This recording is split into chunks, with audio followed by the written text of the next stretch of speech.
మన ముకుందాలో లాంగ్ హారాల పండుగ నవంబర్ 8 నుంచి 16 వరకు ఫ్లాట్ 9.99% VA తో వివరాలకు సంప్రదించండి. నమస్కారం. కార్తీక పురాణం 23వ భాగంలోకి వచ్చాం. అగస్త్య మహాముని, అత్రి మహాముని వీళ్ళిద్దరి యొక్క సంభాషణలో మనము పురంజయోపాఖ్యానం కథ వింటున్నాం కదా.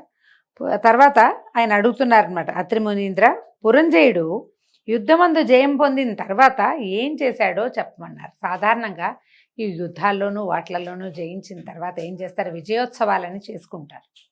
ఈ విజయోత్సవాల్లో మొట్టమొదట ఇట్లాంటి విజయాన్ని ప్రాప్తింపజేసినందుకు భగవదారాధన విశేషంగా చేస్తారు. తర్వాత నగరంలో ఉన్న బ్రాహ్మణోత్తములందరినీ గౌరవిస్తారు. ఈ విజయ యజ్ఞాలు కొన్ని రకాలు చేస్తారు. దాన ధర్మాదులు విశేషంగా చేసి విందులు వినోదాలు నృత్యగానాదులతోటి జనాలు ఎప్పుడు జరిగేదనమాట. ఒక రాజ్యంలో విజయం సాధించిన తర్వాత జరిగే కార్యక్రమాలు అవి. ఈయన ఎందుకంటే పురంజయుడు మొట్టమొదట ధర్మ మార్గంలో లేడు, అధర్మ మార్గావలంబిగా ఉన్నాడు. తర్వాత బోధింపబడి విష్ణు పూజన చేసి కార్తీక మాస వ్రతాలని ఆచరించి యుద్ధంలో జయించాడు. ఇప్పుడు జయించిన తర్వాత మళ్ళీ అతను పూర్వ పద్ధతిలోకి వెళ్ళాడా లేకపోతే బోధింపబడిన సన్మార్గంలో ఉన్నాడా తెలుసుకోవటం కోసం అడుగుతున్నారనమాట. శత్రుబాధారహితమైన అయోధ్య పట్టణమందు పురంజయ మహారాజు సమస్త ధనుర్ధారుల్లోనూ శ్రేష్ఠుడై ఇంద్రతుల్య పరాక్రమవంతుడై సత్యవాదియు సదా శుచియు దాతయు భోక్తయు ప్రియవాదియు రూపవంతుడును అమిత కాంతివంతుడును సమస్త యజ్ఞకర్తయు బ్రాహ్మణ ప్రియుడును ధనుర్వేదమందు వేదములయందు శాస్త్రములయందు ప్రవీణుడును పూర్ణిమా చంద్రుని జనులకు వలె స్త్రీప్రియుడును సూర్యుని వలె చూడశక్యము కానివాడును శత్రువులను శిక్షించువాడును హరిభక్తిపరాయణుడును బలయుతుడు కామక్రోధ లోభమోహ మదమాత్సర్యాలనేటువంటి అరిషడ్వర్గాలని జయించిన వాడును కార్తీక వ్రతము చేత పాతకములన్నీ నశింపచేసుకుని వాడును అయి ఉండెను. సమస్త ధర్మగుణాలని అవలంబించాడు ఆయన.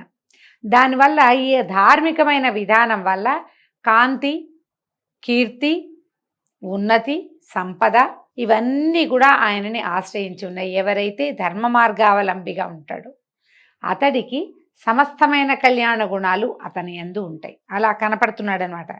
ఈ విధంగా ఉన్నటువంటి పురంజయుడికి విష్ణు సేవ యందు బుద్ధి జనించింది. ఆ రోజు యుద్ధం నుంచి తనని తను కాపాడుకోవటానికి జయం పొందటానికి చేసిన వాడుగా లేడతను. అంతేకాదు అవాళ ఒక్కరోజు నేనంత అర్చన చేస్తే నాకు ఇలాంటి జయాన్ని పట్టించిన వాడైనటువంటి హరిని నిరంతరము సేవించాలని వచ్చింది.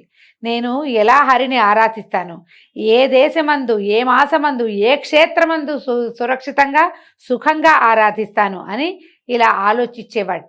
ఇలాంటి ఆలోచనల్లో ఉన్న అతనికి ఒక ఆకాశవాణి వినపడిందట. ఏమైంది, ఓ పురంజయ, శీఘ్రముగా కావేరికి పొమ్ము, అచట శ్రీరంగమును దివ్యక్షేత్రము కలదు, అచట శ్రీరంగనాథుడు వసించి ఉన్నాడు, కాబట్టి సంసార ఛేదము చేయువాడైనటువంటి శ్రీరంగ నిలయుని సేవించుము అని చెప్పి ఊరకుండెను. నేను ఆలోచిస్తూ బాగా తీవ్రంగా ఉన్నాడనమాట. ఆయనకి ఆకాశవాణి వినిపించింది, కావేరీ పట్టణ నదీ తీరంలో ఉన్నటువంటి శ్రీరంగనాథుడిని సేవించు అని. ఆ మాట విని రాజు అయోధ్య పట్టణాన్ని విడిచిపెట్టి తన చతురంగ బలాలతో అనేక క్షేత్రములను తీర్థములను చూచుతూ కావేరీ మధ్యనున్న శ్రీరంగం చేరెను. మన కథ ప్రకారం ఈయన ఎక్కడున్నాడండి, అయోధ్యలో ఉన్నాడు. ఈ అయోధ్య ఎక్కడుంది, ఇప్పుడు మనం సేవిస్తున్న అయోధ్య రాముల వారు పుట్టింది ఉత్తరప్రదేశ్. అక్కడి నుంచి శ్రీరంగం అంటే తమిళనాడు చేరాలి. ఆ కాలంలో ఏముంది ట్రాన్స్పోర్టేషను, జనరల్ ట్రాన్స్పోర్టేషన్లు అంటే సాధారణమైనటువంటి ఇవేమీ లేవు. వీళ్ళు ఏనుగులు, గుర్రాలు, రథాలు వేసుకుని ఈ యుద్ధ కాలంలో ఎలాగా సేనలు అన్నిటినీ నదులు నదాలని వాటిని దాటుకుంటూ అరణ్యాల్లోంచి మధ్యలోంచి ప్రయాణం చేస్తూ యుద్ధాలకు ఎలా వెళ్ళారో అలాగే ఈయన ఈ తీర్థయాత్ర కూడా వెళ్ళాడు. ఆ రోజుల్లో తీర్థయాత్ర క్రమం ఎలా ఉండేది, రాత్రిళ్ళు దీపాలు ఉండేవి కాదు, పగలే ప్రయాణం. అందుకని పగలంతా ప్రయాణించి సాయంకాలం ఒక సురక్షిత ప్రాంతానికి చేరి అక్కడ దండు విడిసి ఉన్నారు. మొత్తం అంతా ఉండి రాత్రి పడుకుని సాయంకాలం వంటకి సరిపడేటువంటి సాధనాలు చూసుకుని నీళ్ళు ఎక్కడున్నాయో తెలుసుకుని అక్కడ ఉండి గుడారాలు పటకుటీరాలు అవి నిర్మించుకుని అక్కడ ఆగి రాత్రి నిద్రించి ఉదయం చుట్టుపక్కల ప్రాంతాల్లో ఉన్నటువంటి బ్రాహ్మణులు పురప్రముఖులు ఎవరైనా వచ్చి కలిసి ఇక్కడ ఫలానా క్షేత్రం ఉంది, ఫలానా స్వామివారు వేయించేస్తున్నాడు, ఫలానా అమ్మవారు విశేషమైన సేవ స్వరూపంలో కనపడుతుంది అని బోధింపబడి వారిని సేవించుకుని, అంటే ఏ ఏ ప్రాంతంలో ఆగారో ఆయా ప్రాంతాల్లో ఉన్నటువంటి అన్ని దేవళాలని విశేషంగా సేవించుకుని ఓ రోజో 2 రోజులు దానికి అయ్యాక మళ్ళీ అక్కడి నుంచి ప్రయాణ పలసట కొంచెం తీరంగానే మళ్ళీ బయలుదేరటం. ఈ మధ్యలో అడవులు అవి ఇవి చెరువులు దొరువులు నదులు నదాలు ఇవన్నీ దాటుకుంటూ ఎన్నో రోజులు ఎంతో కాలము ప్రయాణించి అయోధ్య పట్టణాన్ని విడిచి కావేరీ మధ్యలో ఉన్నటువంటి శ్రీరంగపట్టణానికి చేరాడట. అట్లా చేరి కార్తీక మాసం అంతా అక్కడే ఉన్నాడు. అంటే ఈయన ముందు కార్తీక మాసానికి 4 నెలల ముందే ఇంచుమించుగా ఏ జ్యేష్ఠంలోనో ఎండాకాలం విడిపడుతుండగా బయలుదేరారు. ఈ రోజులన్నీ కూడా వర్షపు రోజులన్నీ కూడా ప్రయాణంలో ఎంత కష్టపడి ఉంటారో. ఈ కాలంలో మనకి ఇన్ని రకాల సౌకర్యాలు ఉండి కూడా మనం వర్షాకాలం ప్రయాణం అంటే దుర్భరం దుష్కరం, భరించలేము, కష్టము రెండూను. మరి ఆ కాలంలో వాళ్ళు ఎట్లా చేశారో వ్యయ ప్రయాసలకి ఓర్చి ఎంతో శ్రమ కోర్చి కార్తీక మాసంలో శ్రీరంగానికి చేరాడు. చేరిన తర్వాత మొత్తం కార్తీక మాసం అంతా అక్కడే ఉండి శేషసాయి అయినటువంటి శ్రీరంగనాథుడిని సేవించుతూ పూజించుతూ కార్తీక వ్రతాన్ని చేసుకున్నాడట. ఎందుకు కార్తీక వ్రతంలో? ఈ కార్తీక పురాణంలో మనకు ప్రఖ్యాతంగా చెప్పబడింది ఏమిటి? కార్తీక దామోదర ప్రీత్యర్థం శివారాధనం కరిష్యే అని చెప్పుకోవాలి. కార్తీక దామోదర ప్రీత్యర్థమే విష్ణువారాధనం, సాలగ్రామారాధనం, దీపదానం, బ్రాహ్మణ భోజనంచ సమస్తమైనవి కార్తీక దామోదర ప్రీత్యర్థమే చేయవలసినటువంటి విధి ఉన్న కార్తీకంలో స్వయంగా దామోదరుడే నిద్రాముద్రాభిరాముడుగా వెలసి ఉన్నటువంటి శ్రీరంగంలో ఈ కార్తీక మాసం పూర్తిగా అక్కడ స్వామిని సేవించుకుంటూ కావేరీ నది స్నానం చేస్తూ స్వామివారిని సేవిస్తూ విశేషంగా ఈ పురంజేయుడు గడిపాడట. కృష్ణ కృష్ణ అని గానం చేస్తూ గోవింద వాసుదేవాన్ని నిరంతరము కీర్తిస్తూ విష్ణు పూజా పరాయణుడై స్నానదాన జప హోమములు దేవాభిషేకములు చేయుచు నాగశాయిని విధియుక్తంగా ఆరాధించి మాసమంతయు ఇట్లు వ్రతాన్ని సల్పి మాసాంతమందు ఉద్యాపన చేసి తన పట్టణమునకు బయలుదేరాడు. మళ్ళీ కార్తీక మాసంలో చివరికి అయిపోగానే పాడ్యం నాడు మార్గశిర శుద్ధ పాడ్యమి విధి తదియల్లో బయలుదేరాడట. మధ్యనున్న దేశాలు వెళ్ళేటప్పుడు కొన్ని చూశాడు, వచ్చేటప్పుడు కొన్ని చూసుకున్నాడు. మధ్యలో ఉన్న అనేక దేశాలని చూచుచూ సమృద్ధమైన తన దేశమునకు పోయి అందున్నటువంటి అయోధ్య పట్టణాన్ని చూశాడు. అక్కడికి వెళ్ళాడు.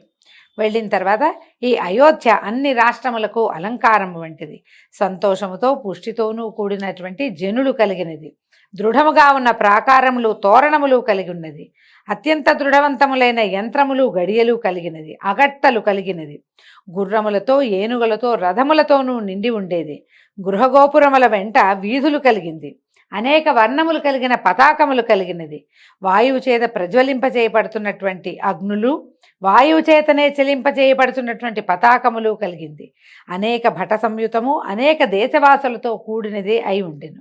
అచట బ్రాహ్మణులు సర్వశాస్త్రవేత్తలు, క్షత్రియులు శత్రు సైన్య భేదకులు, వైశ్యులు సర్వరత్న దాతలు, శూద్రులు సర్వసంపదలను అనుభవించువారుగా ఉండే. చాతుర్వర్ణాల వాళ్ళు అమోఘంగా ఉన్నారు, సంపదతో కూడి ఉన్నారన్నమాట. అచట స్త్రీలందరూ సుందరులు, హంసల వలను ఏనుగుల వలను నడుచువారు, చెవుల వరకు ఉండేటువంటి విశాలమైన నేత్రాలు కలిగిన వారు, చక్కని అందమైన శరీరాకృతి కలిగిన వాళ్ళు, మంచి వస్త్రములు, సమస్త భూషణ భూషితులుగాను సౌందర్యవంతులైన స్త్రీలతోటి నిండి ఉందట అయోధ్య నగరం.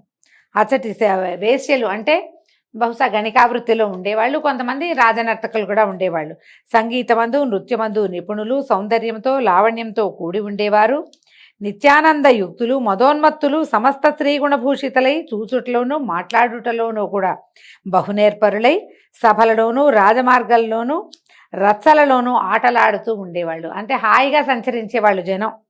అతడి కుల స్త్రీలు గుణవంతులై సర్వాభరణ భూషితులై పాతివ్రత్య పరాయణులుగా ఉండేవారు. ఓ అగస్త్యమనుంద్ర, అచ్చటి మనుషులందరూ తమ తమ వర్ణాశ్రమ ధర్మములందు స్థిరముగా ఉన్నారు. పురంజేయుడు ఇట్లా ఉన్నటువంటి తన పట్టణాన్ని చూసి ఎంతో సంతోషించి యథారాజా తథా ప్రజ అను న్యాయాన్ని బట్టి రాజు న్యాయవర్తి అయినందువలన ప్రజలు కూడా న్యాయమందే ఉన్నారని తెలుసుకొని ఎంతో సంతోషించాడట. పౌరులందరూ రాజు వచ్చుట విని వేవేలుగా గుమిగూడారు. రాజు మీద పేలాలు పుష్పములు చల్లారు. ఈ రాజాలు చల్లటం, పేలాలంటే ఇవేనండి, మన పాప్కార్న్ అంటాం కదా, కానీ కార్న్ పాపులు కావవి. లాజలంటే వడ్ల పేలాలు. ఆ పేలాలు పువ్వులు చల్లుతారు. రఘువంశంలో కూడా ఈ ప్రస్తావన కనపడుతుంది. రాముల వారు రాజ్యానికి తిరిగి వచ్చినప్పుడు కూడా ఆయన మీద లాజలు చల్లారు. బ్రాహ్మణ వివాహ క్రతువుల్లో, బహుశా క్షత్రియ వైశ్య వివాహ క్రతువుల్లో కూడా కనిపిస్తాయి. లాజహోమం అని ప్రత్యేకంగా చేస్తారు. వరి పేలాలని హోమంలో సమర్పిస్తారు. అవి పవిత్రమైనవిగా భావిస్తారు. అవన్నీ చల్లారట రాజు మీద. అంటే ఇంత పెద్ద యాత్ర చేసుకుని భగవత్ సాన్నిధ్యంలో 1 రోజులు గడిపి కార్తీక వ్రతాన్ని సాంగంగా, పురాణోక్తంగా, విధియుక్తంగా, శాస్త్రవిహితంగా, వేదోక్తమైన విధానంలో చేసుకుని వచ్చినటువంటి ఆ రాజు యొక్క దర్శనం వల్లే తమకు పుణ్యం లభిస్తుందని పౌరులు భావించారట. భావించి ఆయన మీద లాజలు చల్లి పువ్వులు చల్లి ఆయన్ని ఆహ్వానించారు. రాజు పట్టణంలో ప్రవేశించి తన ఇంటి యందు సుఖముగా నివసించి ఆ తర్వాత విధియుక్తంగా, ధర్మయుక్తంగా, న్యాయంగా పట్టణాన్ని పరిపాలించాడు, తన దేశాన్ని. తర్వాత కుమారులు మనుమలు కలవాడే అనేక భోగముల్ని అనుభవించి చివరకు కుమారులకు రాజ్యభారాన్ని అప్పగించి తను కూడా భార్యతో కలిసి వానప్రస్థానికి వనమునకు పోయి వనమందు కూడా కార్తీక వ్రతాన్ని విడువక చేయిచు హరిభక్తి స్థిరముగా చేసి దానివల్ల వైకుంఠలోకవాసి అయి సుఖంగా ఉన్నాడు. తర్వాత అంత్యంలో ఆయన వానప్రస్థాశ్రమం తర్వాత మరణించిన తర్వాత వైకుంఠాన్ని పొందాడట. అగస్త్య మునీంద్ర కార్తీక వ్రతము సంపూర్ణమైన మహాత్మ్యము కలిగింది. ఈ కార్తీక ధర్మములో ఈ ధర్మములన్నీ హరికి ప్రీతికరము. ఏ విధంగా ఆయనను వీలు చేసుకుని కార్తీక వ్రతాన్ని చేసేవాడు పరమపదాన్ని పొందుతాడు. సమస్త సౌఖ్యాలని ఇచ్చున్నది. కలికల్మాష నాశినియు అయినటువంటి కార్తీక వ్రతమును చేయని మనుష్యుడు దుఃఖమును పొందును. హరిభక్తియుతుడై శుచితో ఈ అధ్యాయాన్ని వినేవాడు సమస్త పాతకములను నశింపచేసుకుని పునరావృత్తి రహితమైన మోక్షాన్ని పొందుతాడు అని అత్రి మహాముని అగస్త్య మునీంద్రులకి తెలియచేశారని వశిష్ఠ మహాముని జనక రాజర్షికి చెప్తున్నారు. ఈ విధంగా కార్తీక మహాత్మ్యంలోని 23వ అధ్యాయం పూర్తయిందండి.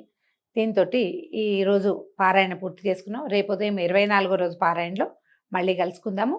నమస్కారం.